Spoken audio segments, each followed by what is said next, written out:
Ándale, adiós, Lucho. Adiós, cuídate. Sí, buenas noches, buenas noches.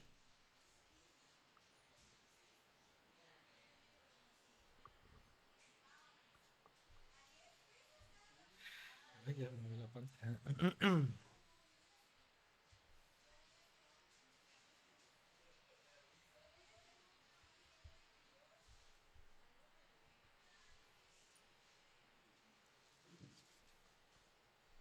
I love you, baby.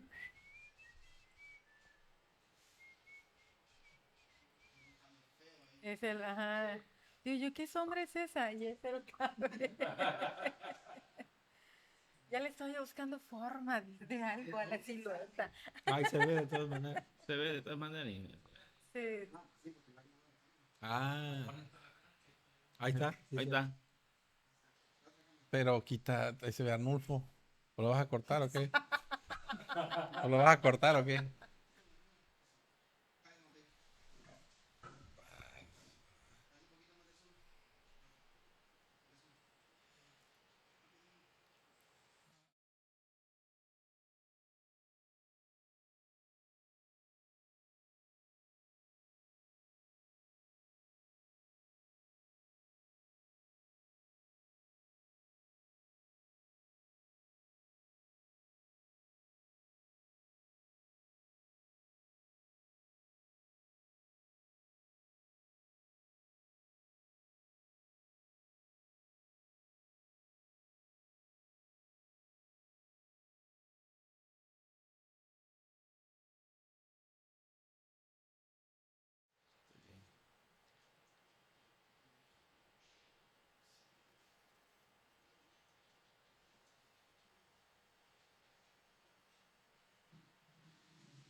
El mío.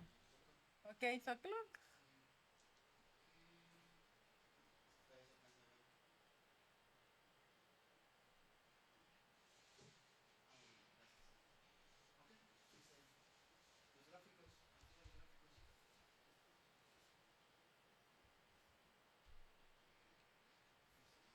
¿Por qué me veo chueco? ¿Por qué me veo chueco?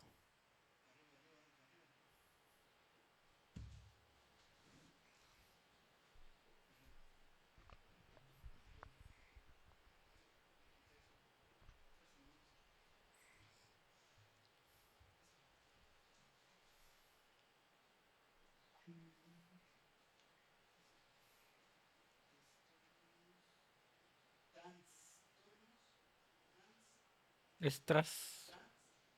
Sin la N. Sin la N.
Hola, muy buenas noches a todos. Estamos en su programa Pregúntele a su médico, que se transmite a través de Radio Mina La Expresión en el 95.3 de FM y a través de redes sociales en Mina Médica.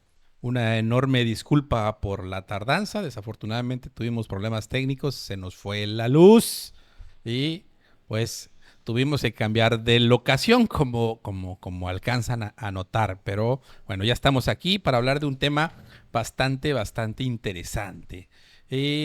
Seguramente muchos de ustedes han escuchado hablar de los trastornos alimentarios o si no lo reconocen como tal, pues sí han escuchado a lo mejor de la anorexia, la bulimia, algo que es muy habitual en el ámbito artístico, pero ¿solo ahí es frecuente o realmente nuestra población es una población de riesgo? Nuestros jóvenes, ¿cómo están en esa parte de la alimentación? ¿También tienen ciertos trastornos? Bueno, pues si les interesa mucho esto, acompáñennos a lo largo de esta hora. Por favor, compartan para que llegue esta información a muchísimas más personas. Y para eso está con nosotros el doctor Juan Rubén Obando Muñoz. Él es psiquiatra y obviamente especialista en el tema. Buenas noches, doctor. Buenas noches a todos. Aquí estamos. Y muy buenos días para la radio, muy buenos días. Por supuesto, en la parte emocional y parte del staff, la psicóloga Micaela Rosario Huerta Mijangos. Buenas noches. Buenas noches y igualmente buenos días para los que nos escuchan el sábado. Y por supuesto, el anfitrión del programa, nuestro buen amigo, el doctor Sergio Arnulfo Ávila Toledo. Buenas noches, doctor. Muy buenas noches y muy buenos días al público que nos sigue a través de la frecuencia del 95.3 de FM. Le damos la bienvenida a nombre de la licenciada María Elisa Bravo Ortiz, directora general del Núcleo Radio Mina. Bueno, siempre que hablamos es muy importante definir de qué estamos hablando, ¿sí? Doctor, ¿nos podría decir qué son los trastornos alimentarios? Sí, claro. Bueno, pues un trastorno alimentario o un trastorno de la conducta alimentaria son todas aquellas alteraciones en el comportamiento, actitudes y creencias hacia la comida y la ingestión de alimentos, los cuales se van a venir acompañados de una preocupación excesiva por el peso o por la figura corporal.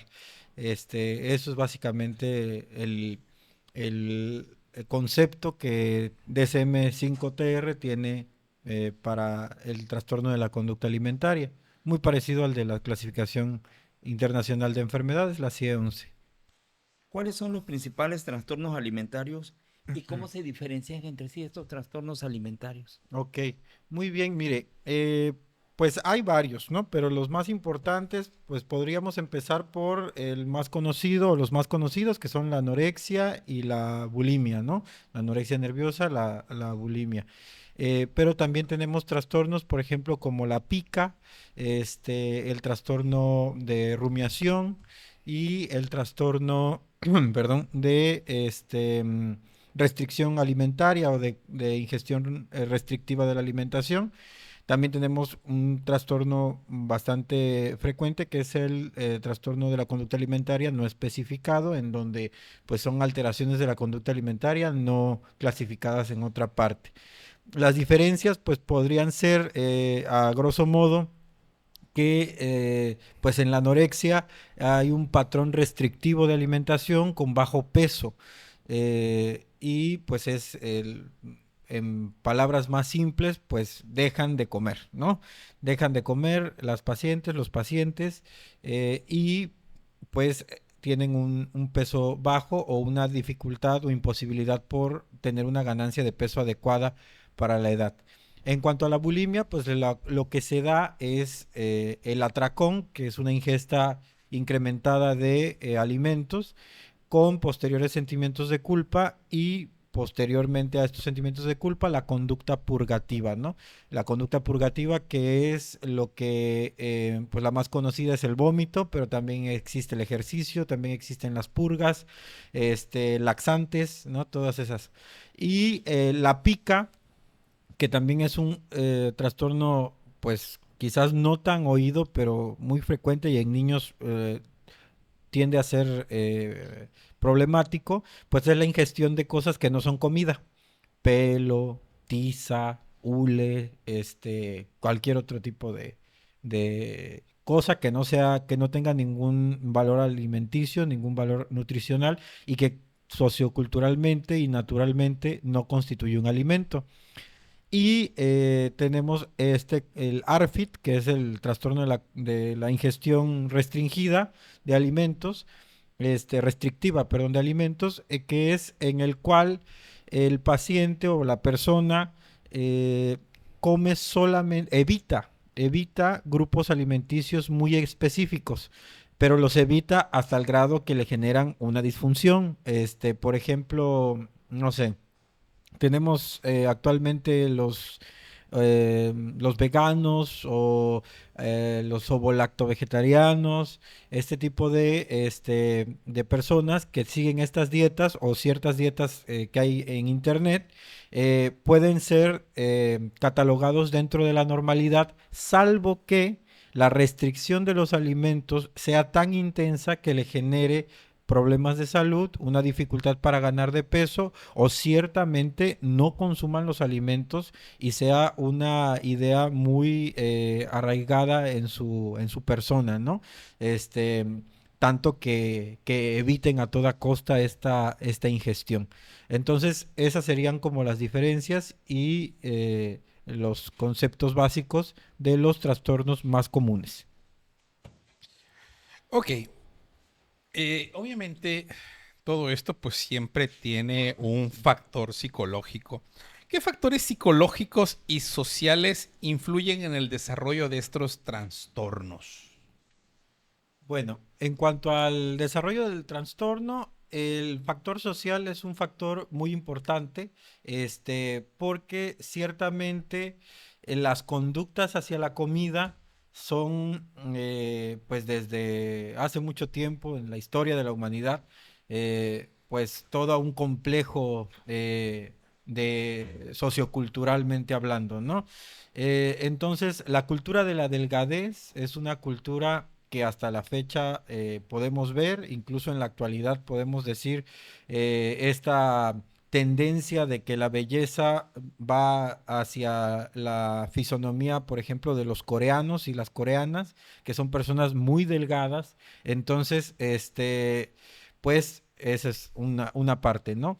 Y familiarmente las creencias hacia la comida, ¿no? Esto que comentaban había hace mucho tiempo, recuerdo un comercial que era contra la obesidad, donde decía que niño gordito no era niño sano, pero niño flaquito tampoco es niño sano. Entonces, más que estigmatizar uno u otro lado, tendríamos que decir lo importante es una dieta balanceada y lo importante es comer, alimentarse sanamente, ¿no? Entonces, el ambiente familiar, las creencias que haya en el núcleo familiar sobre la comida, los horarios que se pongan para la comida, si comer simboliza un ambiente de unión familiar o simboliza una batalla campal, pues eso también son factores que van a intervenir en la aparición de un trastorno de la conducta alimentaria. Psicológicos, pues vamos a hablar de autoestima, autopercepción, ¿verdad? Autoconcepto y pues básicamente, ¿no? Y la autoimagen. Esas serían como los factores psicológicos. La depresión sí tiene mucho que ver porque pues hay áreas grises en las cuales no sabemos si ciertamente haya sea un trastorno de la conducta alimentaria, pero muchas personas con ansiedad y depresión presentan algo que se llama hiporexia, ¿no? Que es la disminución del apetito. Entonces, puede confundirse con un trastorno de la conducta alimentaria o puede propiciar o predisponer a la persona a una conducta, a un trastorno de la conducta alimentaria.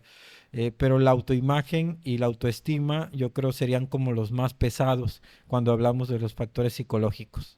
Rosario, algo. Sí, sí, efectivamente, esto que dice el doctor es súper importante porque el origen que hemos atendido en consulta con adolescentes que presentan estos trastornos, pues viene de la familia y muchas veces de las críticas que se les hacen a sus cuerpos, que si ya te estás poniendo gordita, que mira nada más esas llantitas, y empezamos a criticar a nuestra adolescente porque se presenta mayormente en mujeres. No quiere decir que no haya varones que lo padecen, pero mayormente se presenta en las niñas, en las chicas, en las adolescentes.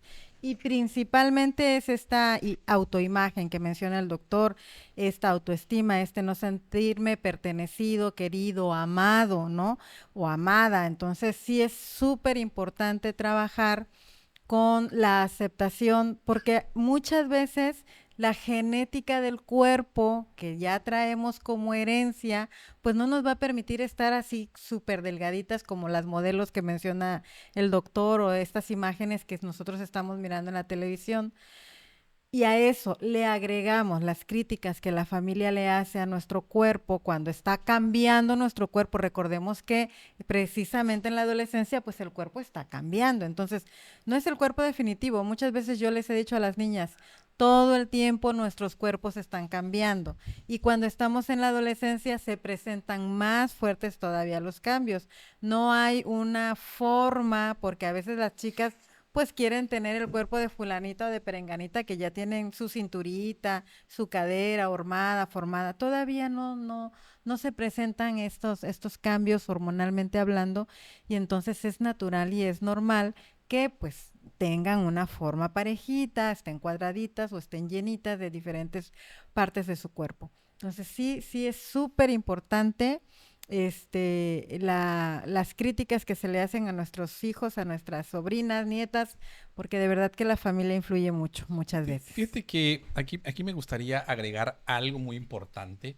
Es de suma importancia cuidar mucho los patrones de alimentación. Y esto desde que somos pequeñitos. Cuando empezamos a darle de comer a nuestros bebés ya cosas sólidas, es decir, ya pasamos a la alimentación como tal.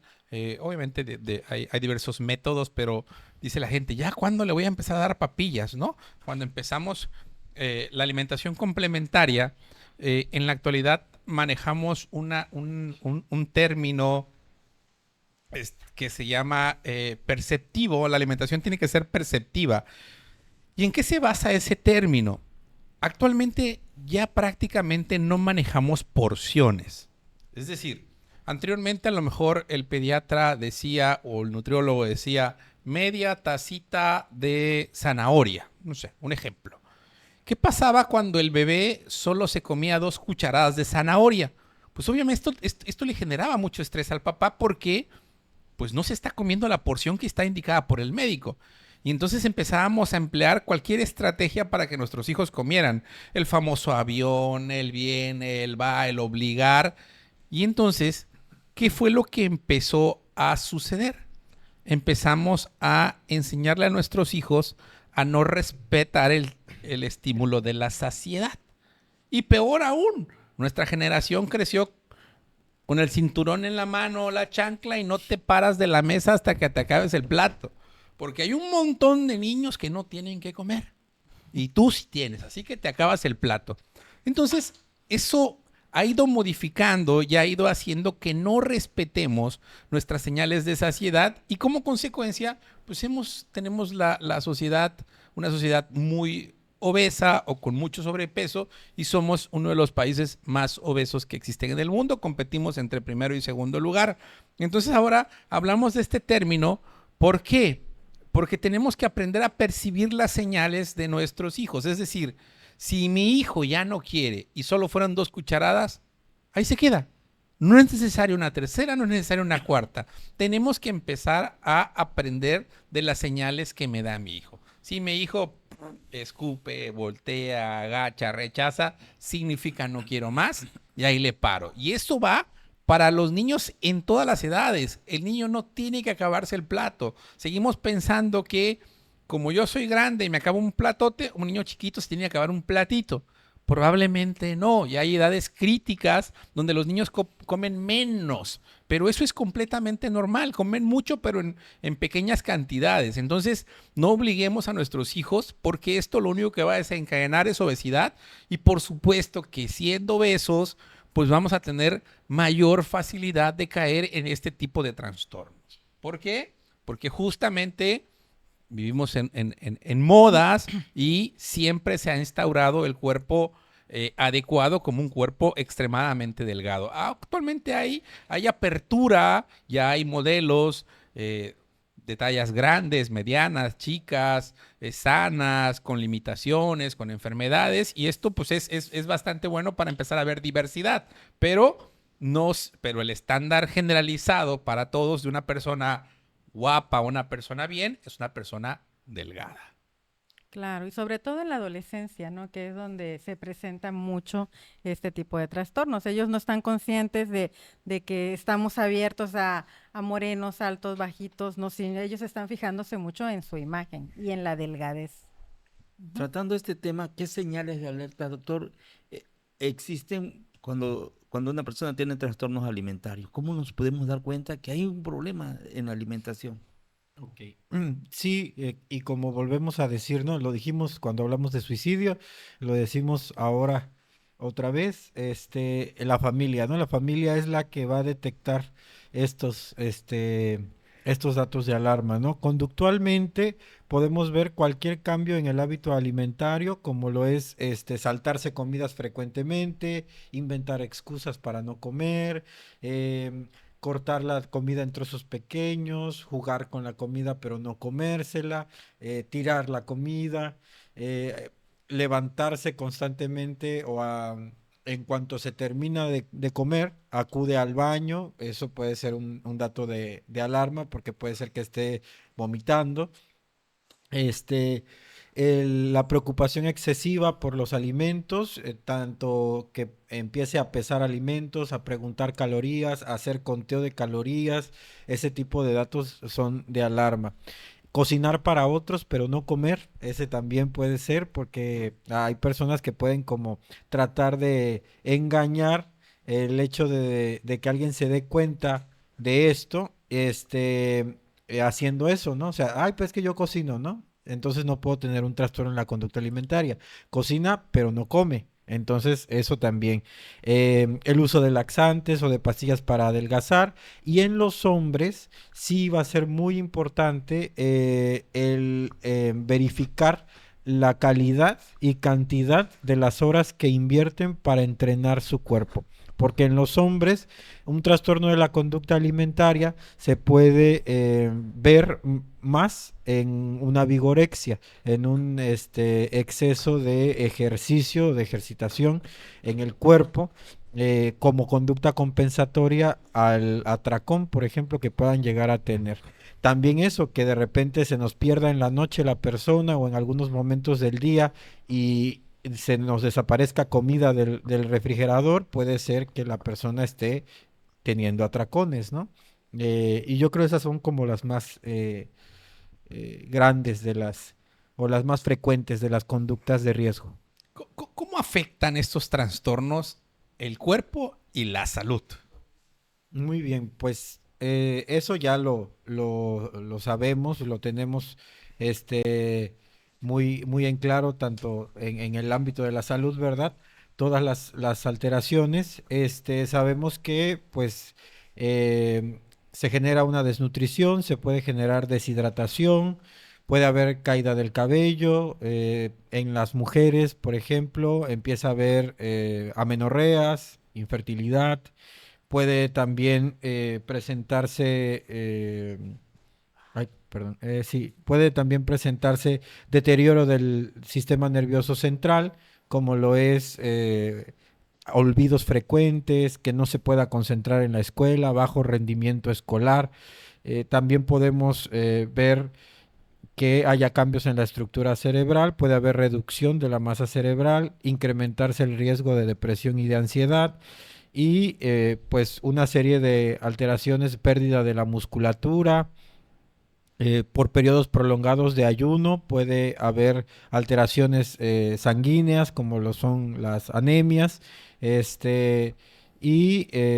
si lo que más frecuentemente puede llevarte o llevar a la persona a un servicio de salud, pues precisamente va a ser la alteración en los electrolitos, ¿no? La deshidratación que pueda llegar a estar presentando.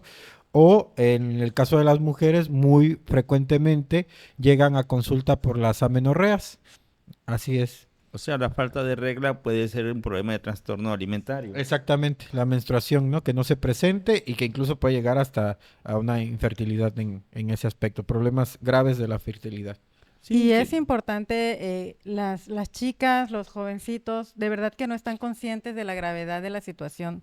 Entonces sí es importante hacerles ver todas estas cuestiones que maneja el doctor, que sí son reales, que sí van a suceder porque creen que no les va a pasar, que no les va a suceder, cuando nosotros le mencionamos que incluso su vida está en riesgo, que hasta la muerte puede llegar porque esto cada vez se va a ir agravando más y su vida está en riesgo y se pueden morir.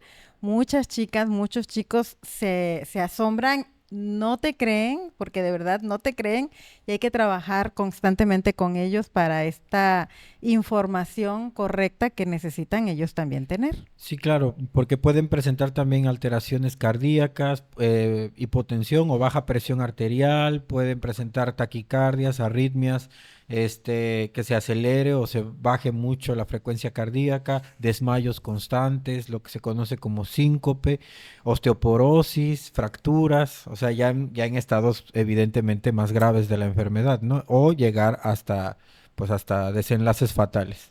Fíjate que hace como un año, año y medio, fuimos a comer con mis papás en un restaurante que está ahí sobre 18 de octubre, una panadería muy famosa.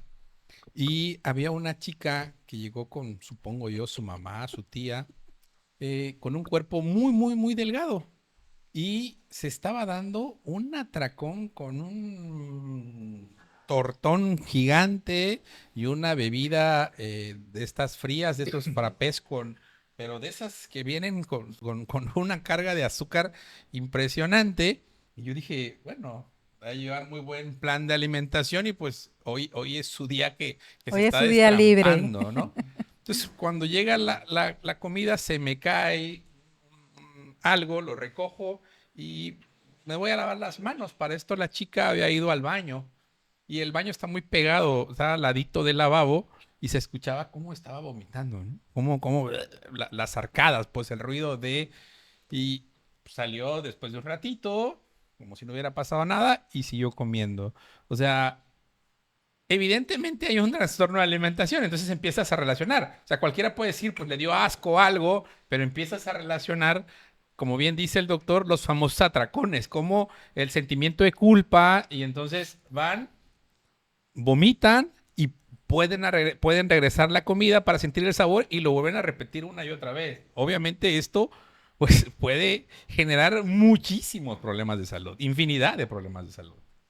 Bueno, saludamos a los que nos siguen como todos los días, todos los miércoles y a través de la radio, a nuestra gran amiga Lucy Mateos, a Yanni Martínez, que siempre está en sintonía con nosotros, también a nuestra gran amiga Nayeli Panders, allá en el estudio, fuera del estudio, aquí de Mina Médica, del Núcleo Radio Mina, a la señora Ana Lilia y a mi pequeña Catherine, y hasta la Ciudad de México, a la ingeniera química Annalise Aguilar Mas. Bueno, este tema está tan importante y aquí también los estados de ánimos, tanto cuando están acelerados o cuando están desacelerados, que decimos que qué papel juega en este caso la depresión y los trastornos alimentarios en el cuerpo y en la salud general de una persona con trastornos alimentarios. Ok, mire, pues fíjese que sí, como ya lo habíamos mencionado, ¿no? Parte de las consecuencias de de los trastornos alimenticios o de las comorbilidades que le llamamos, ¿no? Las cosas que vienen juntas unas con otras, pues es que tenemos que incrementan el riesgo de ansiedad, depresión y trastorno obsesivo compulsivo, o por lo menos se relacionan. Se relacionan en un 70-80% con trastornos del estado de ánimo como depresión, más que nada como depresión. Un 50 a 65% se relacionan con ansiedad y en un 30% con abuso de sustancias. Esto especialmente en el grupo etario de los varones, en donde puede haber abuso de sustancias tanto para bajar de peso como de esteroides anabolizantes o los famosos anabólicos. Y pues también incrementa 5 veces más el riesgo de suicidio, el tener un trastorno alimenticio más un trastorno afectivo. El estudio especialmente que estoy señalando, pues mencionaba que era trastorno de la conducta alimentaria más trastorno límite de la personalidad o trastorno de la conducta alimentaria más depresión. 5 veces más riesgo de suicidio. Y muchos de los síntomas van a estar solapados, o sea, no vamos a saber en dónde acaba el trastorno de la conducta alimentaria y en dónde inicia el trastorno del estado de ánimo o el trastorno psiquiátrico, ¿no? que tenemos. Ya bien mencionó Rosario que es más frecuente este trastorno en las mujeres, pero ¿existe diferencia en cómo los trastornos alimentarios afectan a hombres y a mujeres? ¿O los afecta por igual, misma sintomatología, o hay diferencias? Sí hay diferencias, sí, sustantivas. Clásicamente se manejaba una regla del 90-10, 90% de los pacientes con trastorno de la conducta alimentaria son mujeres y 10% son hombres. Actualmente lo que se considera es que el trastorno de la conducta alimentaria en hombres está subdiagnosticado, o sea, no hay, no se detecta, no se detecta, pero sí aparece. Sin embargo, sigue teniendo una mayor prevalencia, una mayor presencia en el grupo de las mujeres. Como aspectos generales, pudiéramos decir que pues la edad es más o menos la misma, sin embargo en los hombres puede llegar hasta la adultez joven a presentarse y no solamente en la adolescencia o infancia como en el caso de las mujeres. Como ya había yo mencionado, la anorexia y la bulimia son más frecuentes en el grupo de las mujeres y en el grupo de los hombres puede haber más trastorno por atracón y más como conducta compensatoria, trastorno de la conducta alimentaria no especificado, pero lo que sí pueden hacer mucho es esta compensación con ejercicio. Entonces es lo que pues vamos a notar, ¿no? Que puedan tener rutinas extenuantes, uso de anabólicos, uso de pastillas para bajar de peso, que tengan lesiones constantes de ligamentos, de músculos, puede ser muy peligroso. Y en cuanto a las comorbilidades o enfermedades que llevan juntos, pues en las mujeres se presenta más depresión y ansiedad y en los hombres se presenta más consumo de sustancias. Entonces, ahora el estigma social yo creo que es lo más importante. Aquí es mucho más estigmatizada una mujer con trastorno de la conducta alimentaria y todos están con los ojos allá afuera encima, perdón, de la mujer que tiene alguna conducta de riesgo alimentario, aunque no sea un trastorno, que sobre el hombre que quizás sí tenga el trastorno y no, nadie se ha dado cuenta, nadie lo ha visto, porque es un chamaco sano que va al gimnasio y hace mucho ejercicio, ¿no? Entonces, ahí viene una gran incógnita. Sí, también pueden decirle a los chicos, ay, es que es chocante, porque no come de todo, ¿no? Y puede estar cayendo en un trastorno, porque lo mencionó el doctor que hay una clasificación en donde son muy selectivos y solamente comen 4, 5, 6 alimentos, ¿no? Y lo que las mamis o los familiares dicen, no, lo que pasa es que él es chocante, no come de todo, no está como no estamos en esta atención, no cae en cuenta el familiar que está sufriendo un trastorno. O sea que puede haber un trastorno emotivo, tanto depresivo. Sí, claro, claro. O sea, decíamos hace rato que dentro de las cuestiones que pueden desencadenarlo puede ser biológico, genético o puede ser psicológico. Y el psicológico, dentro del psicológico comentábamos que podría ser afectivo, ¿no? En el no sentirse pertenecido, querido o que le están criticando, la autoestima X, ¿no? Entonces, En eso de qué factores influyen entre hombres y mujeres, pues tampoco vemos tanta diferencia, ¿no? Podrían como ser muy similares. Pero sí, lo que acaba de decir el doctor en las diferencias y yo he notado este punto en el que no lo ven como un trastorno cuando el chico no está comiendo lo que debería de comer, ¿no? La cantidad de alimentos que debería de comer, que se restringe demasiado. ¿Cómo se hace el diagnóstico de un trastorno alimentario y qué herramientas utiliza tanto el psicólogo como el psiquiatra ante esta situación de un problema nutricional? Ok. Hay varios inventarios que son cuestionarios básicamente, o sea, bueno, para empezar o para decirlo en palabras llanas y sencillas, el diagnóstico es clínico, ¿no? El diagnóstico es clínico del trastorno de la conducta alimentaria, no así de sus consecuencias. Evidentemente vamos a tomar estudios de laboratorio de sangre, de orina y de muchas otras cosas cuando hay consecuencias del trastorno, consecuencias físicas para tratar las consecuencias médicas del trastorno de la conducta alimentaria. Sin embargo, el diagnóstico per se, por sí mismo, del trastorno de la conducta alimentaria es clínico. ¿Quién lo realiza? Lo puede realizar pues el psiquiatra, el psicólogo puede tener esta alta sospecha y enviárnoslo por esto, porque pues al fin y al cabo tenemos varios instrumentos que nos permiten medir o cuantificar las conductas alimentarias de riesgo, pero a veces pues es muy evidente, ¿no? Cuando tenemos los criterios del DCM o del CIE-10, que son 11, perdón, CIE-11, que son Biblias. nuestras Sí, Biblias, sí. ajá, nuestras Nuestras líneas, guías, ¿sí? nuestras guías diagnósticas, pues entonces ya lo vemos, ¿no? En la persona y la misma familia. Ahora sí que la familia muchas veces nos hace el diagnóstico antes de que nosotros lo veamos, antes de que el psicólogo o el psiquiatra lo vea.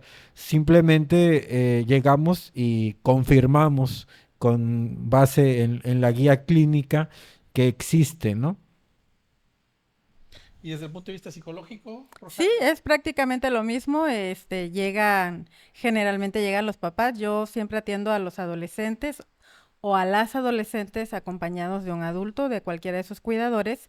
Y pues los chicos, las chicas, pues obviamente no lo quieren decir, ¿no? Ellos no te van a decir, no te van a contestar si efectivamente no quiero comer o tengo esto o hago el otro.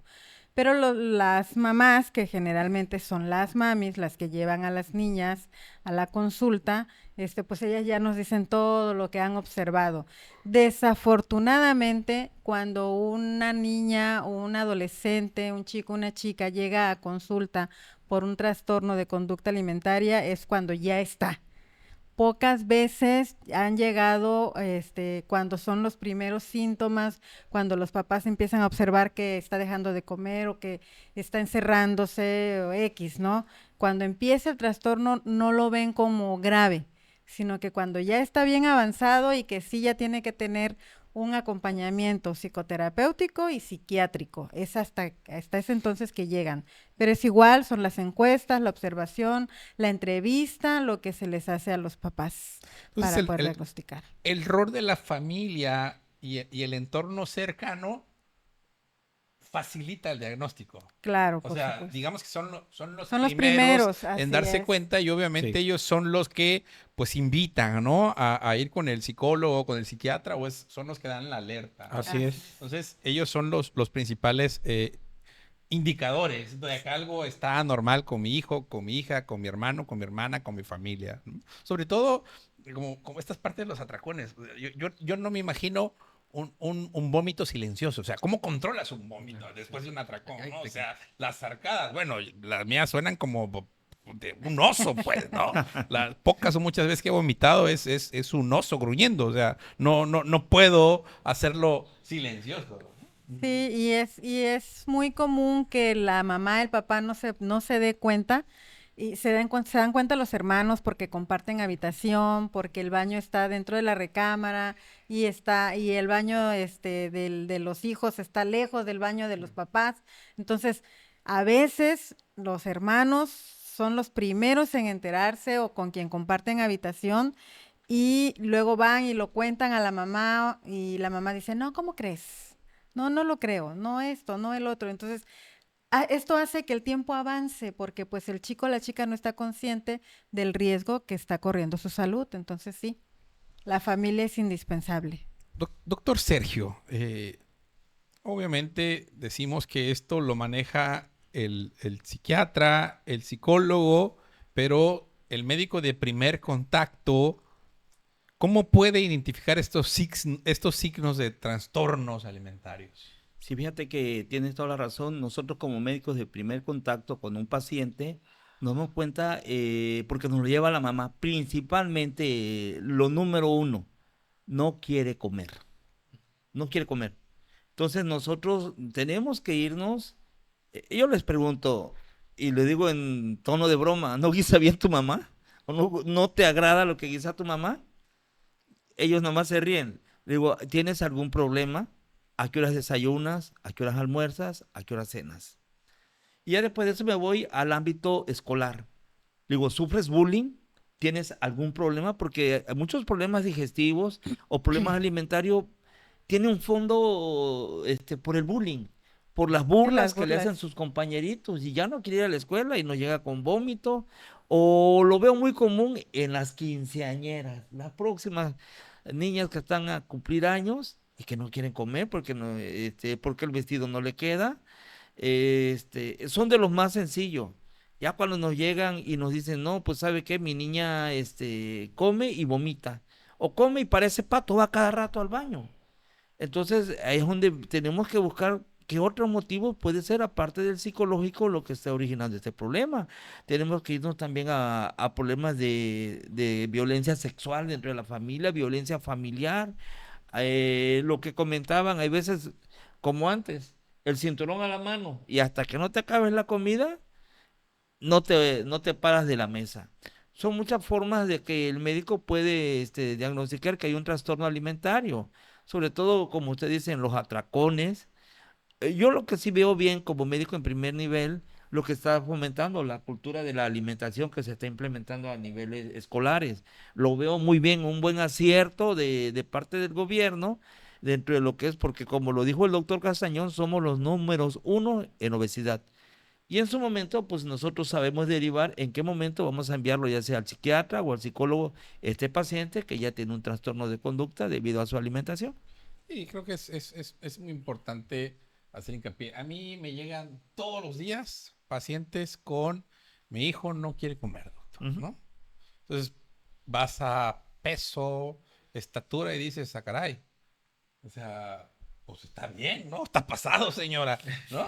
O sea, y ahí viene la pregunta clave, porque en los niños es muy Sí. frecuente que la mamá es que no quiere comer nada. Y ves que el peso, pues es un peso normal o un peso alto. O sea, si yo en este momento le abro unas papitas y se las invito, ¿se la come? Ah, no, sí, eso sí se lo come, doctor.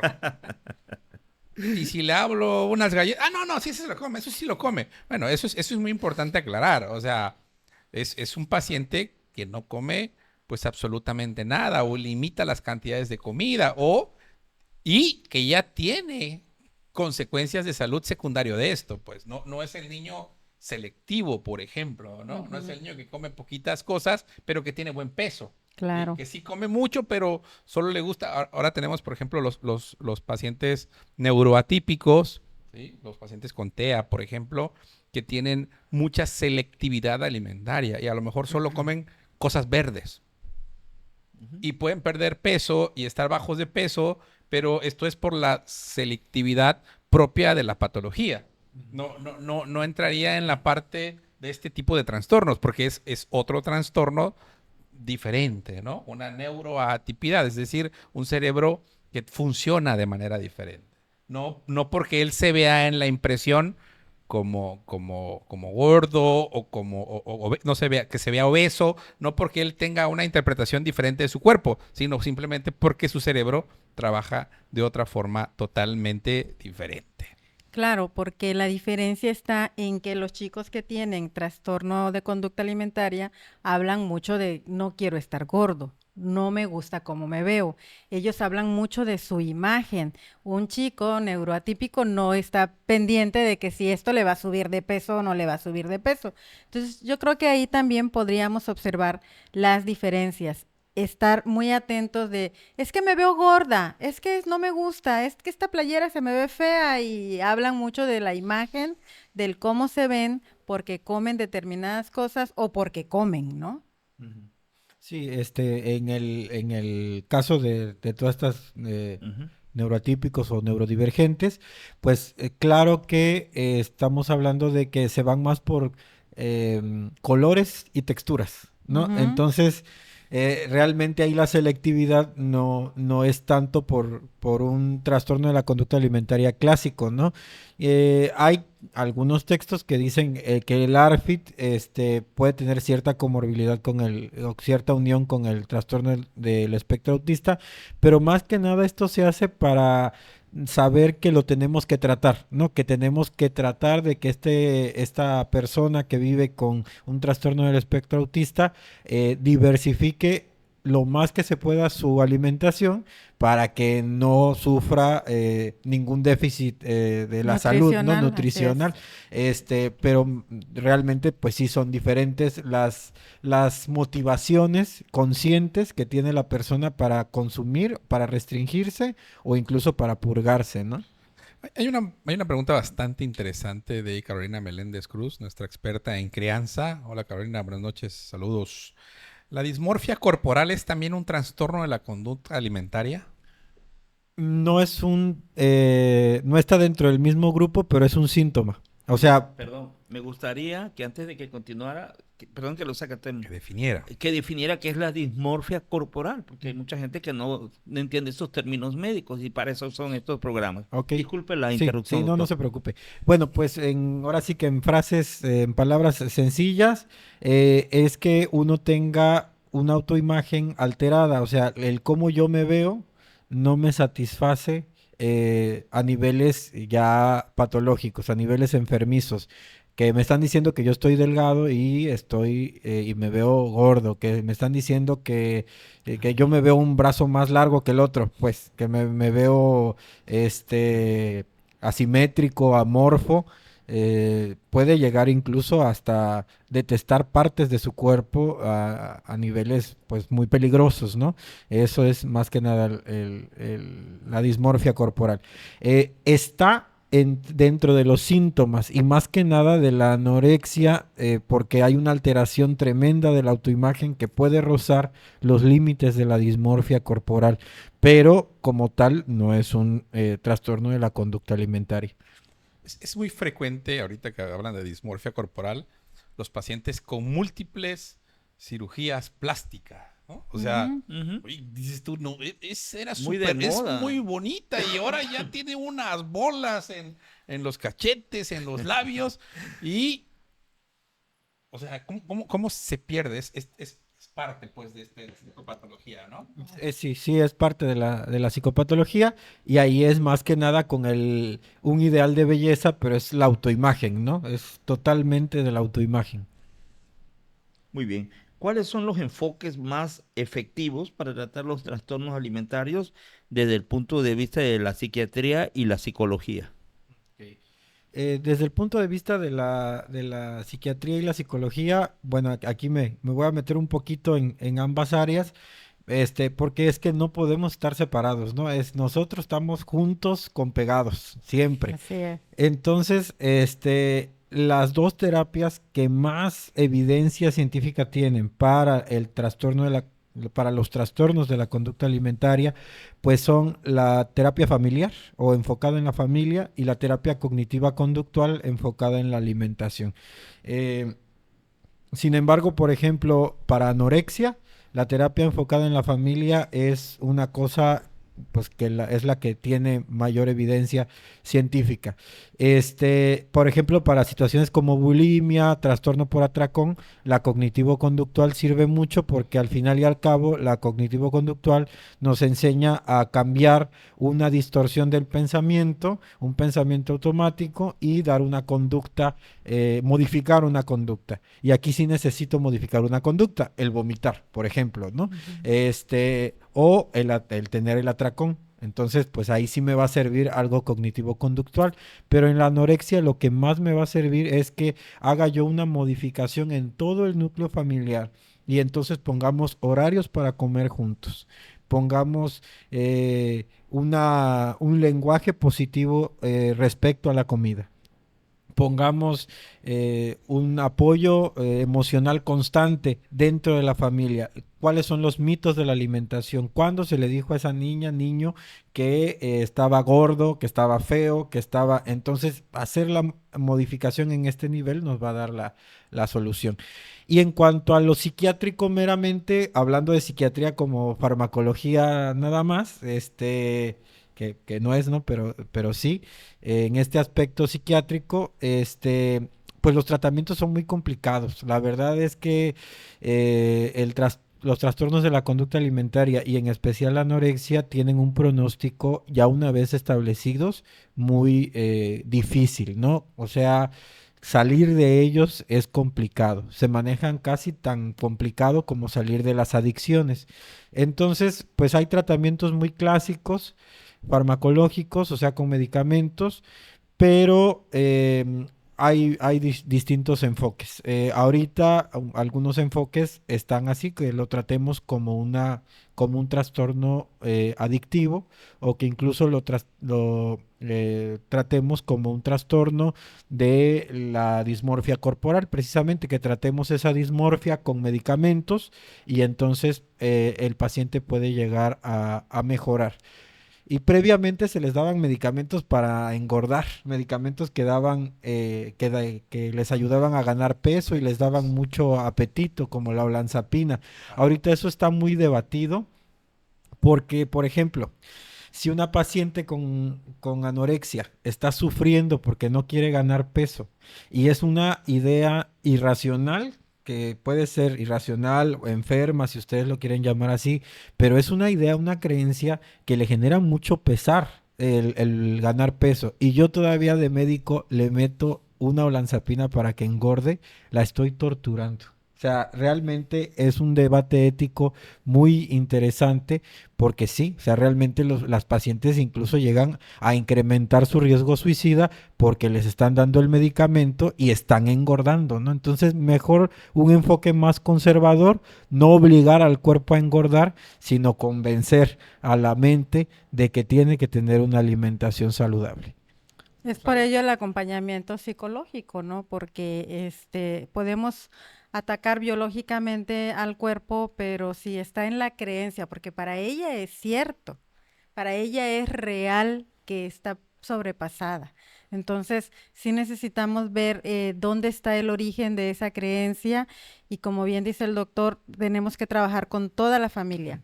No es tan fácil, es un proceso largo, es un proceso complejo y no solamente en consulta, no solamente ocupamos técnicas de terapia cognitivo-conductual, nos tenemos que tomar de otras técnicas también como la sugestión dirigida, por ejemplo, en donde les vamos introyectando ideas a este cerebro para que cambie este pensamiento, este rol de pensamiento. Y la verdad que es muy interesante acompañar a estas chicas porque si se comprometen, porque aparte no es nada más ir a la terapia, se tiene que comprometer la familia y el paciente a realizar los ejercicios, a poner en práctica lo que va aprendiendo, lo que se le sugiere que se vaya modificando, y entonces tú puedes ir viendo los avances y de verdad que es muy enriquecedor ver que una niña que no comía o que tenía atracones ha empezado a tener una vida más sana, ¿no? Entonces la verdad es que es muy interesante, es complejo, muy complejo también. Y creo que sumamente complicado sin redes de apoyo. O sea, Así qué es. difícil que yo le diga a mi hijo que tiene que comer X cosa y yo como otra, porque el enfermito eres tú. Sí, así es, O sí, sea, claro. qué complicado es ese entorno egoísta en el que seguimos viviendo con la familia, ¿no? Tú, porque estás malita, tú eres la que tienes tus problemas psicológicos, psiquiátricos, y esta es tu dieta y te vamos a vigilar. Y como chamaquito, ¿no? Con el Sí, cinturón al lado, de verdad que es muy complicado cuando no están en el mismo canal de apoyo emocional, ¿sí? así es, Obligar al niño a comer, el vigilarlo como policía, que efectivamente comas, ¿no? claro. A convertir, como bien decían, la comida en un lugar sagrado, agradable, donde todos podamos disfrutar del alimento en una buena charla, en una buena compañía y que se vuelva algo agradable y que a raíz de eso mejore. Claro, A que sea un ambiente hostil donde te obligo a comer porque tú tienes problemas de peso, donde verifico que te comas todo, donde el doctor me dijo que tienes que comer tales cosas, donde te meto todos los suplementos habidos y por haber y estoy como policía verificando que te tomes tus medicamentos y que hagas todo. ¿Esto empuja más a la complicación o favorece algo? claro que lo empuja. Y además es importante que nosotros notemos, porque se supone que comer es un acto que genera placer muchísimas veces, ¿no? Y genera dopamina. Pero en los tiempos actuales encontramos que nos sentamos 3 o 4 integrantes a la mesa y en lugar de estar charlando, disfrutando la comida, sintiendo los sabores, las texturas de los alimentos, estamos en el celular. Y entonces, pues, mejor para estar aquí me voy a mi cuarto, ¿no? Y entonces allá en mi cuarto, pues nadie se da cuenta que estoy tirando la comida, por ejemplo, ¿no? Entonces sí es muy importante que haya cambios de hábitos, no nada más cuando tenemos este trastorno, sino si nos estamos dando cuenta que no estamos poniendo una atención plena, correcta, para poder disfrutar de la compañía, de la familia y de los alimentos, hay que cambiar esos hábitos porque es imperceptible el lugar en donde empieza o el momento en donde empieza un trastorno alimentario. Uno de los temas que más me interesa siempre que tratamos este tipo de problemas de la salud y me gusta mucho tratarlo es sobre los mitos. ¿Qué mitos comunes sobre los trastornos alimentarios deben ser desmentidos, sobre todo por ustedes, los profesionales de la salud y sobre todo la comprensión pública? ¿Cómo los podemos entender? Bueno, yo creo que el principal tendría que ser, pues ¿cómo lo podemos decir sin sonar muy groseros? Pues que se está haciendo, ¿no? Que la persona nada más es sangrona para comer, o que es una fase, que es una etapa. Ay, es que ahorita no quiere comer, ay, porque quiere estar delgada, ¿no? Ay, si quiere andar de flaca, o quiere andar de flaco, o quiere andar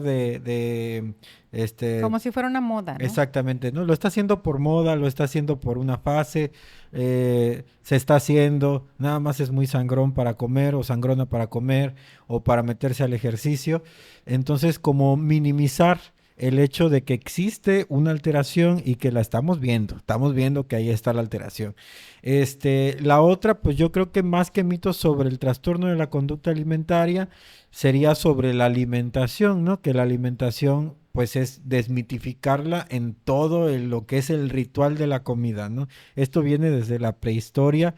¿Qué hacían cuando mataban al mamut? Pues se iban todos a comer. Y comer era un momento de unión en la comunidad. Entonces, así se replica este acto en las familias, así se replica este acto cuando vamos con amigos, ¿a qué vamos? A comer.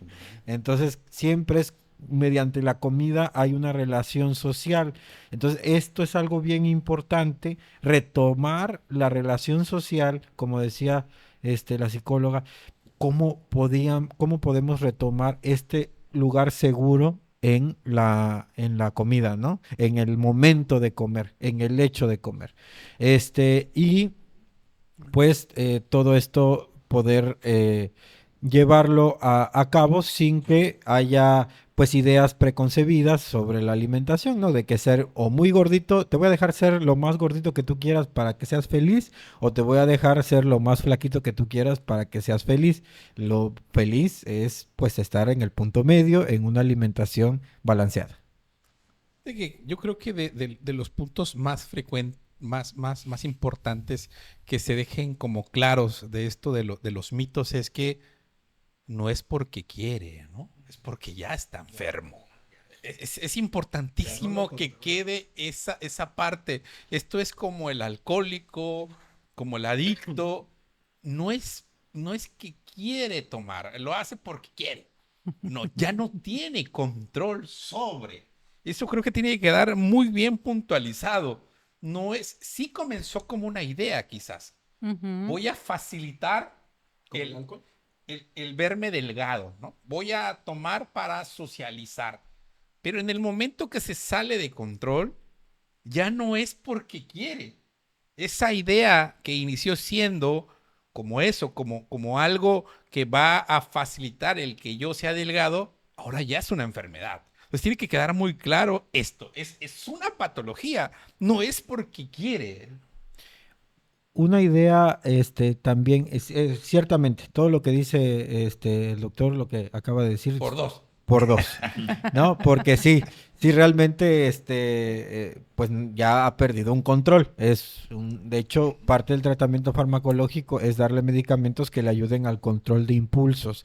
Pero fíjese que ahorita saltó a mi mente algo que muy importante que acaba de decir la psicóloga Rosario. O sea, y es un mito dentro del personal de salud y del personal de salud mental que a veces está como muy arraigado, que ya te llega la persona con diagnóstico o con sospecha de un trastorno de la conducta alimentaria, más si es anorexia, y hacer la cara de va a ser un paciente difícil. ¿Es un paciente complicado o es un paciente de mal pronóstico? Ciertamente, como dice la psicóloga, es algo complejo, pero es bien interesante y bien edificante para nosotros como personal de salud tener esa fe, esa esperanza y guardar pues sí, esa fe de que el paciente puede mejorar y acompañarlo en ese proceso con todas nuestras herramientas disponibles para poder llegar y lograr hacer que haga cambios. Y entonces cuando lo logra, nosotros nos vamos a sentir muy, muy, muy recompensados con esos logros de los pacientes y de sus familias, porque no es que sea, ahora sí, no hay mal paciente, ¿no? Sino mal médico en ese sentido. Más que tenerles miedo o que buscarles la salida, mejor lo envío con otra persona porque ya sé que esos son de mal pronóstico, pues no, aventarse con profesionalismo y con ética, pero más que con todo eso o junto con todo eso, con una inmensa fe en que el paciente puede mejorar, confianza, expectativa de que no, la batalla no está perdida por tener un diagnóstico de trastorno de la conducta alimentaria. Y creo que también es importante aclararles que diciéndole a los pacientes con estos trastornos, no seas tontita, tan bonita que estás. Ah, no, por No supuesto seas que no, tontita, no. tan bonita que está, tan bonito cuerpo que tienes y lo que te estás haciendo. No hagas eso. Sí, no, Digo, para nada. no. No. Eso es leña. Claro. Es leña seca que prende muy fácil. Y es importante que el paciente de verdad se sienta acompañado con el profesional de la salud con el que va a estar.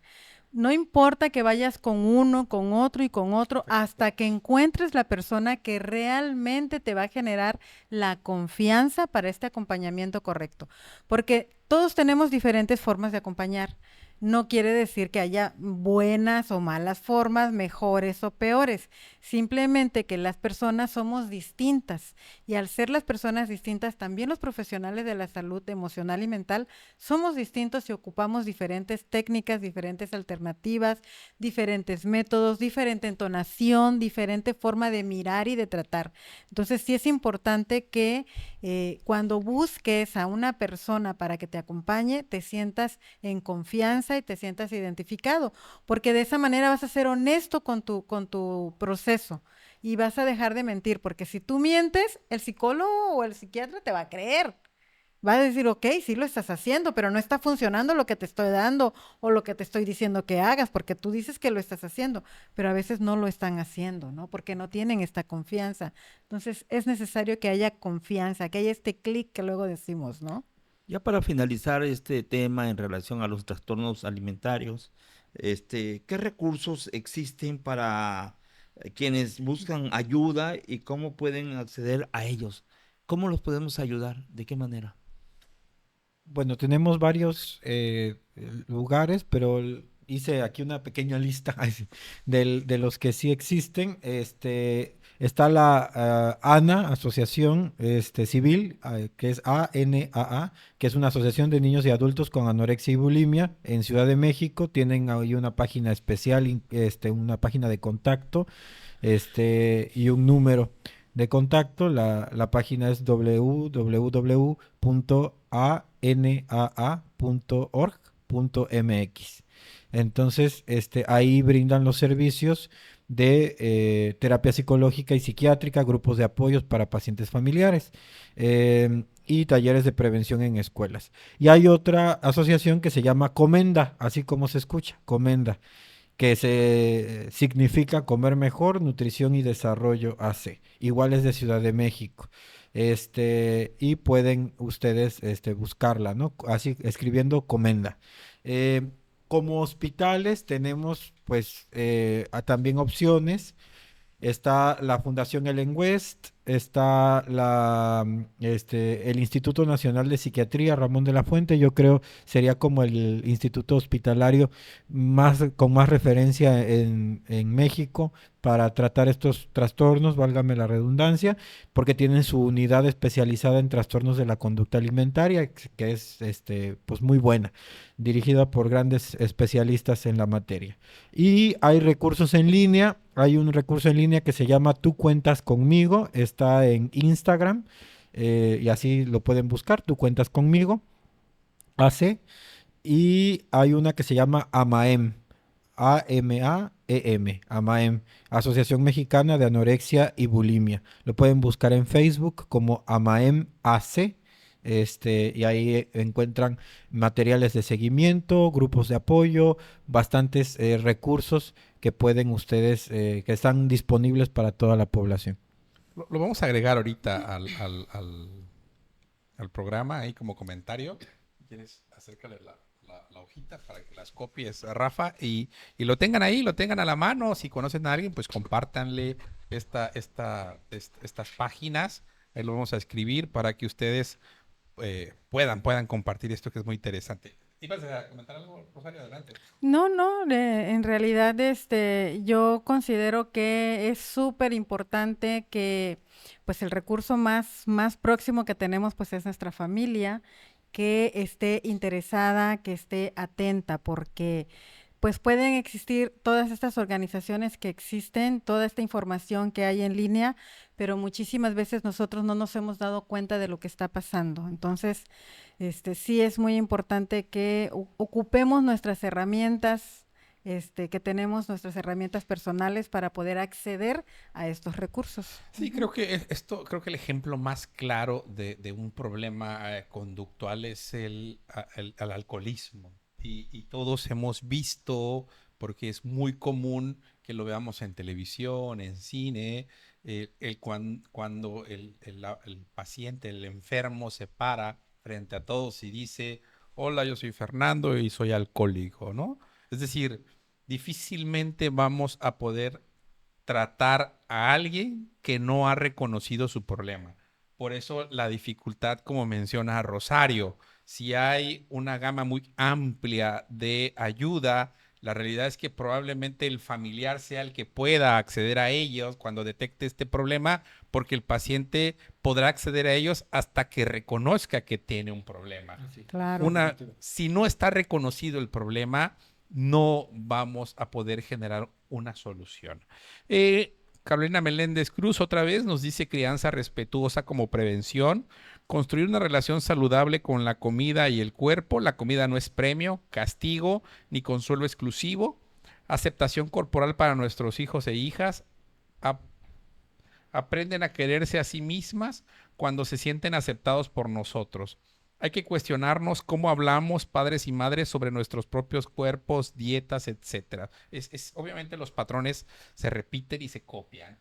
Una mamá que está peleando con su peso todo el tiempo y lo expresa, pues va a generar un hijo que repita este patrón y que se sienta con problemas si tiene la misma situación corporal. Fernando Casjota, mi querido padre: querer es poder. Si el paciente no quiere, el profesional de la salud debe saber convencer, siendo comprensivo y tener las herramientas necesarias para lograr ese cambio, a pesar de que no quiera someterse al tratamiento. Saludos a todos, excelente tema. ¿Los trastornos alimentarios se pueden prevenir? Sí, pues desde la familia sí se pueden prevenir. Ciertamente, como ya lo mencionamos, ¿no? Durante toda esta charla, pues sí, el hecho de que haya una crianza respetuosa, como lo mencionó, ¿verdad? La psicóloga, este, el hecho de que haya una afirmación de la autoimagen con un excelente o una autoestima funcional bien establecida, pues nos va a prevenir un trastorno de la conducta alimentaria, ¿no? En una familia donde, pues, ninguna familia va a estar exenta de problemas, pero en una familia donde hay una mejor gestión de los problemas y una mejor gestión de las emociones y de los comentarios y de la cultura de la comida, pues probablemente haya una prevención del trastorno de la conducta alimentaria. Y ahorita vino a mi memoria, por ejemplo, una historia de que en algún momento me comentaron de qué tan importantes son las pequeñas modificaciones y muchas veces en los niños, adolescentes no lo notamos. Como una paciente tenía una situación familiar en la cual percibía hostilidad de parte de los abuelos porque vivía como en esta familia nuclear extensa que le llamamos, que es la mamá, la hija y los abuelos, ¿no? Y entonces, derivado de este conflicto y de las conductas que tenían hacia la alimentación los abuelos, pues se presenta el trastorno de la conducta alimentaria, ¿no? Y cuando todos dijeron, la niña, ay, no tiene un trastorno de la conducta alimentaria, qué miedo, anorexia, ¿no? Mal pronóstico, todo llega con una excelente especialista y se toma el tiempo de averiguar qué estaba pasando en ese núcleo familiar y cómo mucha parte de la problemática era la relación que tenía la paciente con los abuelos y la relación de la madre con los abuelos y este juego de poderes que había dentro del núcleo familiar y se realiza la intervención familiar correspondiente. La madre sale del núcleo familiar, busca formar un nuevo núcleo con su hija, solamente madre e hija, ya sin los abuelos, ya sin el padre ausente, o que maltrata, y la niña empieza a comer otra vez, ¿no? Hay una mejoría. La fuerza de una intervención familiar bien establecida. Sí, definitivamente en psicoterapia de constelaciones familiares, los trastornos de conducta alimentaria tienen que ver con la relación que tenemos con mamá y la abuela materna. Entonces ahí queda muy bien se rectifica que la teoría tiene su fundamento. Ujú. Bueno, doctor, ¿algo que desea agregar para despedirnos?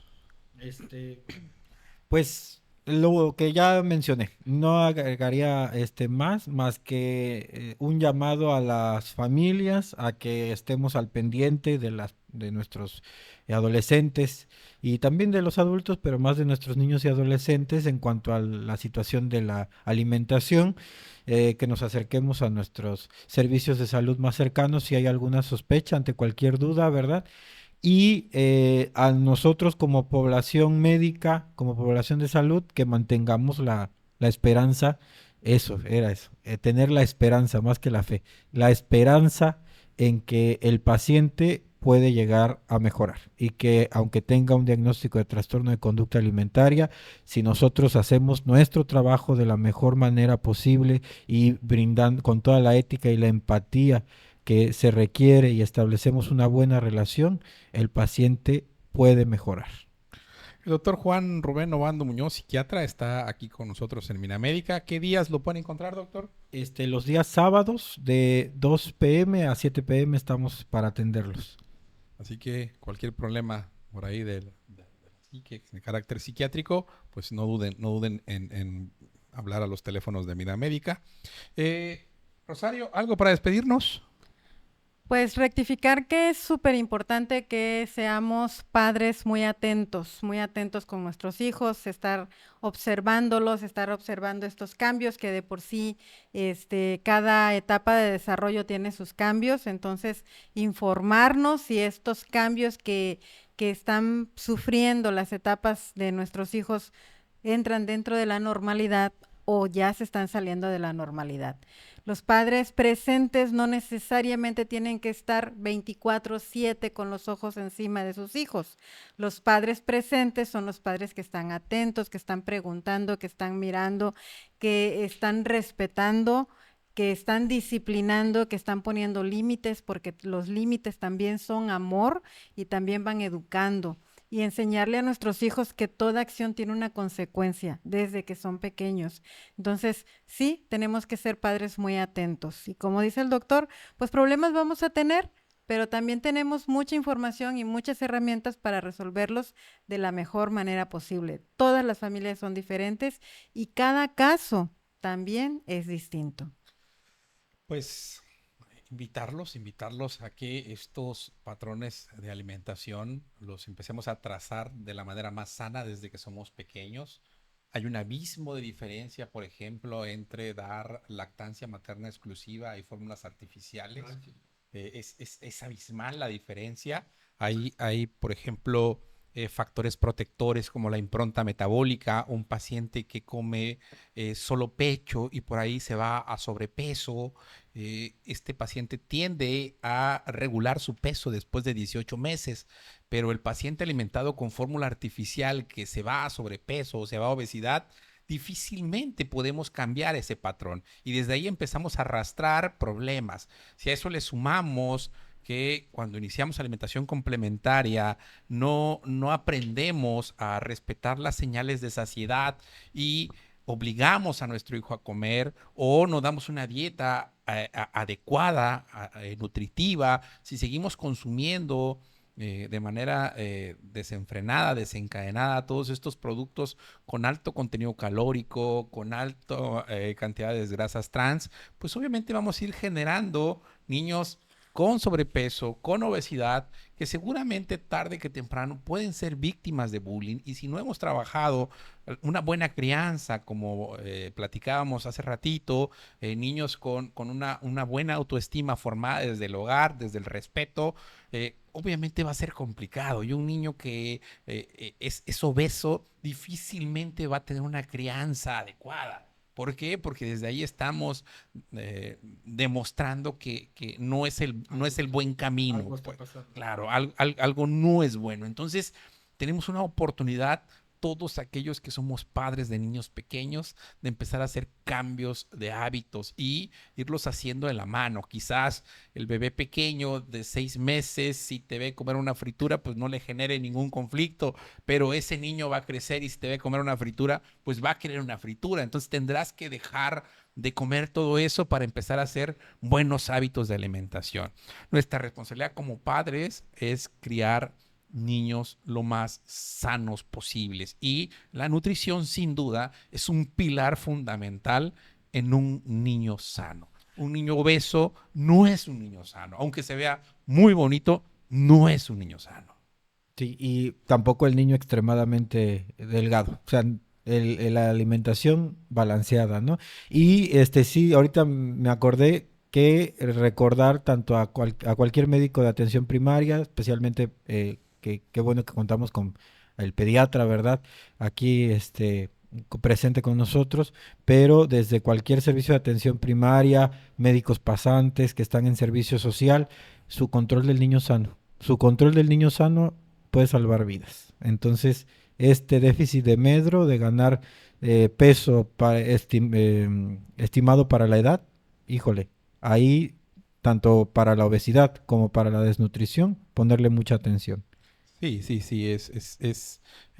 hay mucha relación. Por ejemplo, niño con peso muy bajo al nacimiento es un niño que tiene un riesgo alto de ser obeso, por increíble que parezca, ¿no? Entonces, ambos lados siempre mantenerse pues en el buen carril del crecimiento y para eso pues obviamente llevar un buen control. Y por favor agradecemos mucho que compartan esta información para que llegue a muchísima más población. Recordemos que una población informada es una población muchísimo más sana. Adelante, doctor. Nos despedimos a nombre de la licenciada María Elisa Bravo Ortiz, directora general del Núcleo Radio Mina, del doctor Fernando Castañón Leo, productor de Mina Médica. Agradecemos al doctor Juan Obando Muñoz por estar con Juan Rubén Obando Muñoz por estar con nosotros en este tema tan importante en el cual cómo se va compaginando la alimentación con los trastornos emocionales, tanto de ansiedad como depresión, y en el caso de las emociones, gracias licenciada Rosario por el aporte que nos dan dos expertos en los problemas tanto mentales como en este caso de la conducta. Muchas gracias, esperamos que haya sido de su más completo agrado y como dice el doctor Castañón, estos temas son de gran utilidad, compártalos. Nosotros nos vemos el sábado en el Núcleo Redimina en Pregúntele a su médico. Pásenla muy bien y muchas gracias, sean felices. Hasta la próxima.